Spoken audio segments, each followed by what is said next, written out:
كرالايسون እግዚአብሔር ዘፍቅረኩም ናይ እግዚአብሔር ቤተሰብ ፍጹም ሰላም ነጌታና ምለኹና ብድሕነን ኢየሱስ ክርስቶስ ምስኻትኩም ይኹን ሎሚ ከዓ ከም ዝሓለፈ ሰምንታት ረቡዕ በፂሕና ኣለና ረቡዕ ሰለስተ ነገር ዝተፈጸመላ እዩ እዚ መዓልቲ እዚ ኩላትና ከም እንፈልጦ ዋላ ብዓብይ እውን ምስቶም ሸውዓተ ኣጽዋማት ናይ ቤተ ክርስቲያንና ጾመ ድሕነት ተባሂሉ ተሰሪዕሉ ዘሎ መዓልቲ እዩ ማለት እዩ ረቡዕን ዓርብን ጾመ ድሕነት ተባሂሉ ዝተሰርዓሉ መዓልቲ እዩ እዛ መዓልቲ إذا على سيدي أيهود اللي كانت صحفتن نقيتها كم يجرون كم زحزوا مخرم زفت صمنا على سلزخونات ثلاثة مكر أيهود ويكام عالت مخرة تباهيلات تسوع سلزي أتم لك أنا كهنات فرسان قبل لك كهنات كافة مريهم جواي أكيبهم كل سبب كابز تفا حدا سبع أنت متي حاشيلهم زوا سنلو ويك عز حسب له ويك أستمخر له معلتي زي ما تسونجل مرة بس راح شدشان كفر على سكاف شدش له ويك يوحنس مرة فسرت حدا كبروا عن همشن سكاف 53 سلزي ናይ ምኽሪ መዓልቲ ተባሂሉ ይዝጽዋዕ ኣብዚኣ ጉባኤ ኣኪቦም ተሰባሲቦም ኣብ ክንዲ ኩሉ ዝመወት ሓደ ኣብ ክንዲ ኩሉ እንተመተ ይሓይሽ እሞ እንታይ ንግበር ኢሎም ዝተማኸሩሉ መዓልቲ ስለ ዝኾነ እዛ መዓልቲ እዚኣ ምኽሪ ኣይሁድ ተባሂላ ትጽዋዕ ስለዚ ኣብዛ መዓልቲ እዚኣ ግን ሓደ ዘይኮነ ሰለስተ ነገር እዩ ተጋይሩ ብሓፈሻ ግን ንኽፍኣት ስለ ዝሓሰቡ ናይ ምኽሪ መዓልቲ ተባሂላ ትጽዋዕ ቀዳማይ ኣብዛ መዓልቲ እዚኣ እንሪኦ ነገር ተባሂሉ ኣይሁድ ንጎይታ ክቐትሉ ተማኺሮም ዘተሰማምዑሉ ተማኺሮም ጥራይ ዘይኮነስ ተሰማምዑሎም ምስ ማዕም ዝወድሉ ተማኺሮም ድማ ኣብ ሓደ መዕለብ ዝበጽሕሉ መዓልቲ ስለዚ እዚ መዓልቲ እዚ ናይ ምኽሪ መዓልቲ ተባሂሉ ኣሎ ማለት እዩ ስለዚ ነቲ ወሃቢ ሰላም ወሃቢ ህይወት ዝኾነ ጎይቶኦም ንዕኦም ህይወት ክህብ ዝመፀ ንሳቶም ግን ምን ምዃኑ ስለ ዘይፈለጥዎን ስለ ዘይተረድዎን ከምቲ ትንቢተ ኢሳያስ ተጻሒፍልና ዘሎ ህዝቢ እስራኤል ኣምላኾም ኣይፈለጡን ኣድግን ብዕራግን መምልዕ ማለም ፈለጡ ከም ዝተባህለ ንሳቶም ኣይፈለጥዎን ማለት እዩ ስለ ዘይፈለጥዎ ድማ ንቀትልዎ ዝተማኸሩሉ መዓልቲ ብኻልኣይ መዓልቲ ድማ ንሕና ድማ ብዘይ ምፍላጥ ንገብሮ ነገር ብዙሕ ነገር ንኣምላኽና ምእንቲ ከይንብድል ከምቶም ሕማቕ ነገር ብምግባር ንኣምላኾም ዝሰቐሉ ንሕና እውን ኣነ ንስኻትኩም ብዘይ ፍላጥ ይኹን ብፍላጥ ይኹን ሕማቕ ነገር እናገበርና ዳግማይ ከም ህዝቢ ኣይሁድ ንጎይታና ንሰቕሎ ከይንህሉ ክንጥንቀቕ ይግባአና ክንፈልጥን ክርዳእን ይግባአና ማለት እዩ ስለዚ ከምቲ ኣምላኽ ዝደልዮም ክንከውን ማለት ኣምላኽና ንዓና ኢሉ ከም ዝመፀ ንዓና ኢሉ ከም ዘድሓነና ብዘይክኡ ካልእ መድሓኒት ከም ዘይብልና ብዘይክኡ ካልእ ረዳእ ከም ዘይብልና ምእንቲ ድሕነትና ኢሉ ከም ዝሞተ ምእንቲ ጽድቅና ኢሉ ከም ዝተሰኣሚና ንዕኡ ክነመስግንን ክንድስን ከም ዘለና እምበር ከም ህዝቢ ኣይሁድ ንዕኡ ነተንኮል ኢልና ሕማቅ ክንፍሕስን ሕማቅ ክንሓስብን ከም ዘይብልና ክንመሃር ኣለና እቲ ካልኣይ ድማ ጎይታናን መድሓኒትናን ኢየሱስ ክርስቶስ ኣበይ ስምዖን ብሓንቲ ሓጥእ ማርያም ዝተባሃለት ሰበይቲ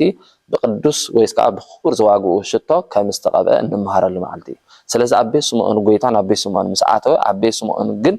ኮይኑ ከሎም ምስ ደቂ መዛሙርቱን ኣበይ ስምዖን ምስ ኣተወ ግን ሓንቲ ሓጥእ ሰበይቲ መፂኣ ኣምሳያቱ ሙሉእ ህይወታ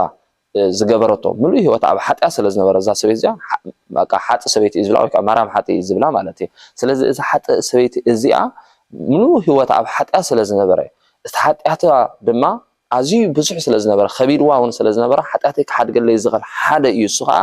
እቲ ኢየሱስ ክርስቶስ ኣበይ ስምዖን ዘሎ ኢላ ስለ ዝሓሰበ ናብ ቤት ስምዖን መፂኣ ስለ ሓጢያታ ኣብ ቅድሚ ኣምላኽ እናነብዐት እናበኸየት ክትናዘዝ እንከላ ኣምሳያ እቲ ዝገበረቶ ሓጢያት ድማ ክቡር ዝዋግኡ ሽቱ ቅብዕ ሒዛ መፂኣ ንጎይታ ብፀጉራ ጌራ ክደርዘሉ እንከላ ገፀ በረኸት ከተቕርበሉ እንከላ ኣምላኻ ይቕረ ምእንቲ ክብለላ ሓጢያታ ምእንቲ ክሓድገላስ ገፀ በረኸት ናብ እግዚኣብሔር ሒዛ ክትመፅእ ከላ እዚ ክትገብር እንከላ ግን ባህ ዘይበሎ ኣብ ውሽጡ ብኽፍኣት ዝነደደ ይሁዳ ግን እንታይ ክብል ከሎ ኢና ንርኢ እዚ ሽቶ እዚስ ኣዝዩ ክቡር ዝኾነ ሽቶ እዩ ተሸይጡስ እንታይ እዩ ዝግብሎ ንድኻታት ደግዳ ኣይምኾነን ነይሩ ኢሉ ዝሓሰብ ከሎ ንሪኦ ስለዚ ጎይታ ድማ ክፍኣቱ ስለ ዝተመልከተ ተንኮሉ ስለ ዝተመልከተ ድማ ድኻታትሲ ምሳኻትኩም ኣለዉ እዚኣ ግን እዩ ዝብሎ ንዓይ እንታይ ትገብራላ በቃ ብእግሪ ተደፊኣ ሽቶኡ ቀደፊኣ ትደርዘሊ ኣላ እዩ ዝብሎ ንድኻታት ክትገብርሎም ድላይን ባህግን እንተዳሊኩም ኮይኑ ግን ድኻታት ኩሉ ግዜ ምሳኹም ኣለዉ እዩ ዝብሎ እዚ ምስ በሎ ጎይታ ንይሁዳ ግን ይሁዳ ኣይተሓጎሰን ንምንታይ ይኾም እዚ በለ እንተዳ ተባሂሉ ይሁዳ ተሓዚ ገንዘብ ስለ ዝነበረ ማሕፍዳ ስለ ዝነበረ ብናይ ሎሚ ኣዘራርባ ፋይናንስ ስለ ዝነበረ ንሱ ድማ ካብቲ ዝሕዞ ዝነበረ ገንዘብ ፍርቂ እናወሰደ እናሰረቀ ይነብር ስለ ዝነበረ ንዕኡ ድማ ክሸጦን ከሎ ፍርቁ ከትርፍ ስለ ዝደለየ እዩ እምበር ንዓ ነቶም ድኻታት ስለ ዝሓለየሎም ኣይኮነን ስለዚ ነቶም ድኻታት ሓሊሎም ዘይኮነስ ካብቲ ወርቀት ሸይጡ ከትርፍ ከም ዝደለየ ክርስቶስ ስለ ዝፈለጦ ግን ተንኮሉ ስለ ዝተረድኦ ግን እንታይ ኢልዎ ድኻታትሲ ኩሉ ግዜ ምሳኻትኩም ኣለዉ ስለምንታይ ከምዚ ኢልካ ትዛረብ ኢሉ ንይሁዳ ምስ መለሰሉ بقر وشطي فليط وي غدين بقر فليط وي لو يراخ كم بحدش تنكل فصيم ማለት ስለዚህ ንሕና ድማ ስለአበሳና ስለሐጢያትና ናብ እግዚአብሔር መጽኢና ሐጢያትና እና ነባዕና እናበኸና ከማራም ሐጥ ስለአበሳና ስለሐጢያትና ምስ እግዚአብሔር ከነዛረም ከለና ሐጢያትና እግዚአብሔር ይሐድገልና ይላል ስለዚህ ክርስቶስ ድማ ነዛ ሰበት እዚያ ሁሉ ነገር መስገበረ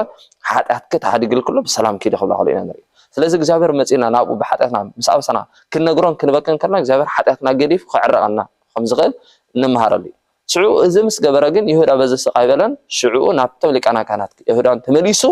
أنا نز يسوع بحلف خبركم أنت يتهبني له السالسة مع التدمى سالسة حسا ويكا سالسة مخرج دمى بزلوا معن سلسة جزء فتي مزولكم دمى نسالسة دينار كبل بسالسة دينار أحلفه نجويتو نمها بزتو على اللي معلتي بزا معلت زي أيام نجويتا نخحزون نقدرون بسالسة دينار وعد فتسمى اليهودا إذا معلت زيادة شعوب بعرفليت جودين بعرفليتني حسابين بعرفليتني نمنتاي كم حسابكم بعرفليتني إلو كم بحدش أنصار سلويت قدام قبل كلام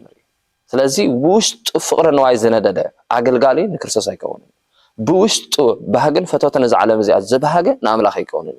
بفتوة نزعل مزياد زنددا سناي نجر كجبر أيكلني سلازي يهودا دم فتوة جنزب سلازي حضر عوشتي نسلا جنزب قبل نجويتو نتهم كفاءات أهيد حلف ذهب لي كيدو نازي يسوس نازر أو زبال أحلف أخبركم أنت تهبني له نحن دما 30 دينار كنا بكنا يلومو ن30 دينار قبل نقيتو أحلف ذهب له معلتي ساعتهم دما 30 دينار وعل جيرهم ب30 دينار جيرهم دما نقيتو أحلف ذهب له معلت لازم نحن دما قابز نجار إنه مهارو نجار دما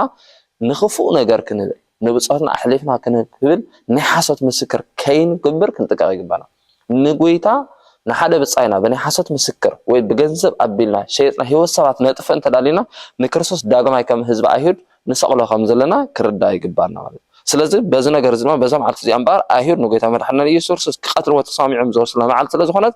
ቅድስት ቤተክርስቲያን ምስ ዓርብ ሓዊሳ ጸመ ድሕነት ኢላ ብምስማይ ዓልት ረብዕ ከም ትኾኑ ብምእዋጅ ምስቶም ሸውዓተ ቤተክርስቲያናት ወጀ ስለዚህ ኣብዚ ነገር ዝንምሃሮ ነገር ተዳሊቑ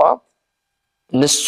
በዛ ዘይጣማ ገንዘብ ድማ ነተናይ ነገስታት ንጉስ ናይ ጎይታ ዝኾነ መድኃኒዓለም ኢየሱስ ክርስቶስ ሕሊፉ ነቶም ክፉ ህዝቢ ከም ዝሃቦም ማለት ስለዚህ ንሕና ድማ ኣብ መወዳእቱ ድማ የቤተክርስቲያን ሎምጉን ከም ይሁዳ የቤተክርስቲያን ብዙሕ ክፋት ዝገብሩ ከም ይሁዳ ብዙሕ ኣብ ልዕሊ ህዝብን በደል ዝፍጽሙ ኣገልገልቲ ብዙሕ በደል ዝፍጽሙ ህዝቢ ስለዘለው ካብዚ ነገር እዚ ክንመሃር ይግባና ማለት ስለዚህ ንቤተክርስቲያን ኣገልገልታ ንኹብ ሕሊፎም ዝህቡ ኣይተሳእኖም ወዳእቶም ግን ጥፋት እዩ ስለዚህ ሁላትና ካብ ግፋት ግብሪ ወይ ካብ ክፉእ እከይ ዘበለ ሓጢያት ተመሊስና ኩሉ ነገር ርሒቕና ካብ ፍትወትን ዝዓለም እዚ ርሒቕና ንቤተክርስቲያንና መጽኢና ሰናይ ዝኾኑ ኣገልገልቲ ምእንቲ ኸውን ሰናይ ንገብር ኣገልገልቲ እምበር ሕማቕን ክፉእን ሓሳብ ኣገልገልቲ ምእንቲ ከይንኸውን كنتنقان كنا مهارلون زلنا معلتي سلزي أنا نسخاتكمن كم يهودا أكيد زخنا حساب كين حسب وي كم أهيد عن أكيد زخنا حساب كين حسب إجزاء راملهنا بتسوي دق فنا سلزي الساتهم كوفو حساب حسيهم نتعاملهم مدحانيهم يسوع كرسوس زخنا حلفهم كم ذهبوا أنا نسخاتكم معلومي كم يزب أهيد دقيمنا حماق بمقبار قبل على هزنا بدل بمدال قبل على كرسوس حماق حساب بمحصام نعملهنا حلفنا كين هبو كنتنقا يقبان نحن مسانا زل بصاينا حماق بمقبار نعملها كين بهيو مخنيات نزم مسانا زلو انت سناي نجر زي نجبرتنا خوينا قبل علم بدل فصمتنا خوينا نصح دم النفس انت خوينا عملها قيمنا سلازي خيل بز نجر زي نعملها دقيمنا كم زباهير كين سقلو نمكر حلفنا كينه كنتنقا يقباناي هيوتنا بنصحنا بقدسنا نحل امبر ካብ ኮፍ ዘበላኽን ክልክል ምር ኮፍ ዓሰባት ከይን ኸውን ይጸግዎን ድግፈና እግዚአብሔር አምላክ ፈቃድ ይሁን ሎም ዝነበረና ግዜ ኣብዚ ካህለናይ ስለኹሉ ነገር ዝኸበረን ዝተመስገነን ይሁን ሕማቕ ሓሳብ ካብ ምሕሳብ ኮፍ ሓሳብ ካብ ምሕሳብ ተኸልኪልና ጽቡቕ ሓሳብ ንሓስብ ሰባት ክንከውን ጽድቅ ንሓስብ ሰባት ፍረ ንሓስብ ሰባት ክንከውን ኣብ ልዕሊ ብጾትና ፍቅሪ ዘለና ሰባት ኮይና ንኣምላኽ ባህ ነብል ምእመናን ኮይና ኣብ ተቅድስ ቤተክርስቲያን ብሕብረት ክንነብር ኣምላኽ ብጸጋ ይደግፈና استرافق زينا باريخو قديس هابنا سبعنا بسلامة جميرنا برهان سعيد ما بسلامة فتصمنا يغني اللي